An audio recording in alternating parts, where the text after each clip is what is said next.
Perkenalkan, nama saya Vincentius Darman, NIM 423022. Pada kesempatan video kali ini saya akan menjelaskan materi tentang PC hardware dan software.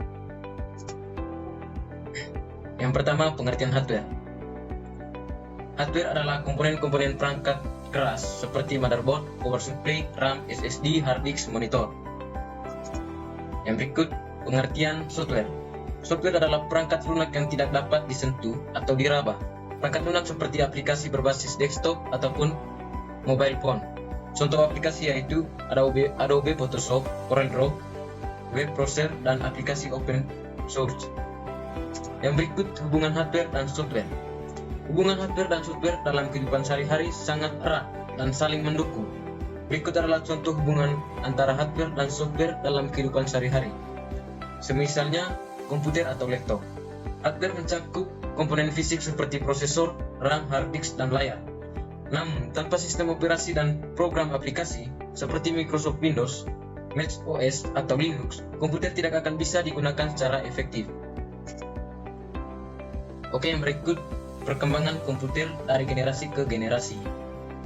Yang pertama, perkembangan generasi 1 atau pertama diterbitkan pada tahun 1940 sampai dengan 1956.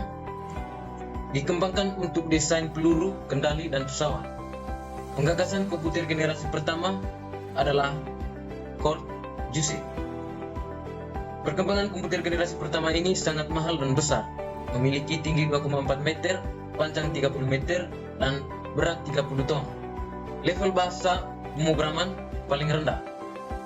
Yang berikut, kedua, komputer generasi kedua diterbitkan pada tahun 1956 sampai dengan 1963. Ditemukannya transistor menggunakan bahasa pemrograman tingkat tinggi, proses operasinya lebih cepat.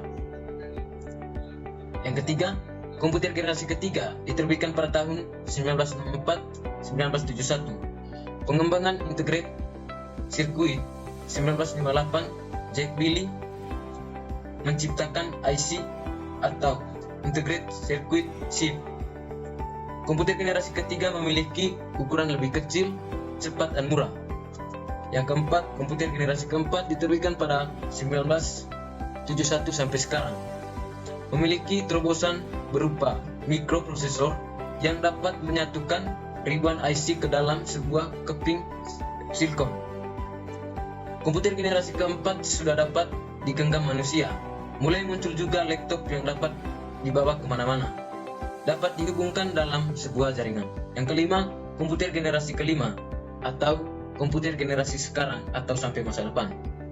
Adanya LSI atau Large Scale Integration, di mana ribuan mikroprosesor didapatkan dalam sebuah mikroprosesor. Komputer ini juga ditandai dengan kemunculan semikonduktor. Oke, yang berikut contoh perangkat hardware dan software. Yang pertama, contoh perangkat hardware. 1. Motherboard, 2. CPU, 3. RAM, 4. hard disk drive dan SSD, kartu grafis, power supply, headskin dan kipas, network interface dan card USB port, peripheral drive. Yang berikut contoh software. Perangkat lunak mengelola kata seperti Microsoft Word dan Google Docs. Perangkat lunak editing foto contohnya Adobe Lightroom dan Adobe Photoshop. Sistem operasi contohnya Windows, Mac OS, dan Linux. Oke, berikut penerapan hardware dan software dalam kehidupan sehari-hari. Sebagai contoh, komputer pribadi untuk bekerja atau belajar. Ketika seorang menggunakan komputer untuk bekerja, mereka dapat menggunakan aplikasi pengelola kata untuk menulis laporan, preset untuk mengorganisir data, atau aplikasi desain grafis untuk membuat presentasi atau materi promosi. Di sisi lain, seorang siswa mungkin menggunakan komputer untuk meneliti topik, menulis esai, atau membuat presentasi untuk tugas sekolah. Semua aktivitas ini bergantung pada kesediaan hardware yang halal dan perangkat lunak yang tepat untuk memungkinkan produktivitas dan pembelajaran yang efektif. Yang terakhir, langkah-langkah merakit komputer. 1. Persiapkan alat dan komponen. 2. Pasang prosesor ke motherboard. Yang ketiga, pasang heatsink dan fan untuk prosesor. Keempat, pasang RAM. Kelima, pasang motherboard ke dalam casing. Keenam, pasang kartu grafis, power supply, dan hard disk drive atau SSD.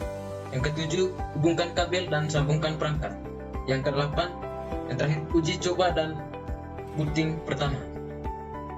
Sekian materi yang telah saya sampaikan mengenai PC hardware dan software. Terima kasih atas perhatiannya.